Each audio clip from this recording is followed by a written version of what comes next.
All right, guys, let's talk basics of wall walks, how to start off, and how to improve our technique here. So when we are kicking off a wall walk, we're going to start, if we're doing or preparing for the CrossFit Open, there's standardized lines we have to start on. So just a reminder, we can't shimmy our hands in off of whatever our designated line is for competition wall walks there. So we want to practice in that way, but we start off by rocking back into a child's pose. Then we're going to push up into a down dog. From here, a lot of people walk up and absolutely max out their feet, and they're stuck and they can't really move their hands very easily. So if that is you, we're going to try to get you to not get your body completely straight. A lot of people will do this to the point where they overextend and their hips drop and their back arches as well.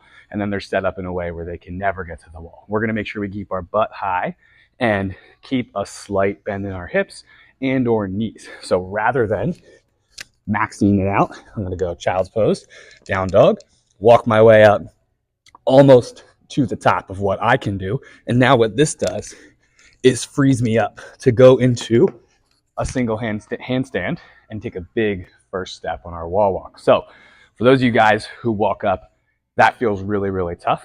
The first thing we're going to do is work on feeling a little bit of a hip shift, getting some weight off of one hand and putting all of it onto our one shoulder to get to this single hand handstand feel with our feet on the wall. So I just kind of gave you guys a little preview of that. So same thing, I'm going to get myself up on the wall. I need to shift my hips if I'm going to free up one of my hands to do this single hand handstand.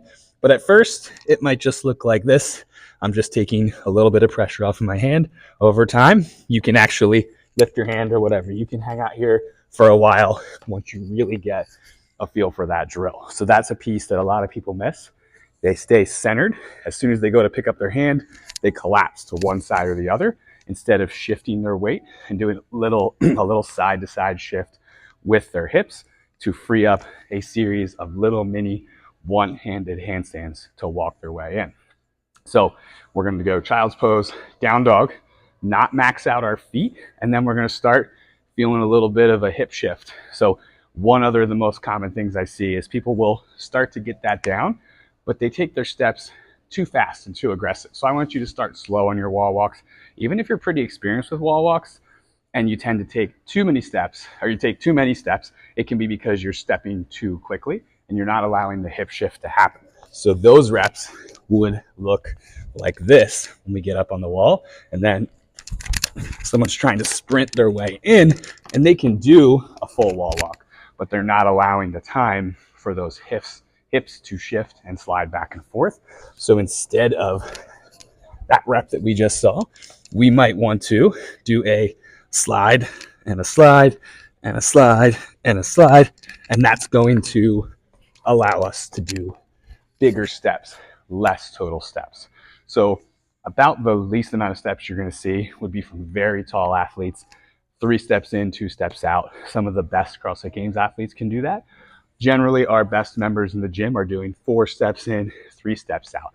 That comes from slowing down, doing a little bit bigger of a hip shift as you make your way into that 10-inch line. And then on the way back out, 3 steps out is less energy than 4 or 5 or 6 steps out as well. So basics of wall walks, if you're trying to improve, remember the child's pose, down dog, don't max out your feet. We want to feel that little hip shift back and forth, and we don't want to rush those steps on our wall walk so we can minimize how many steps it takes us to get into the wall.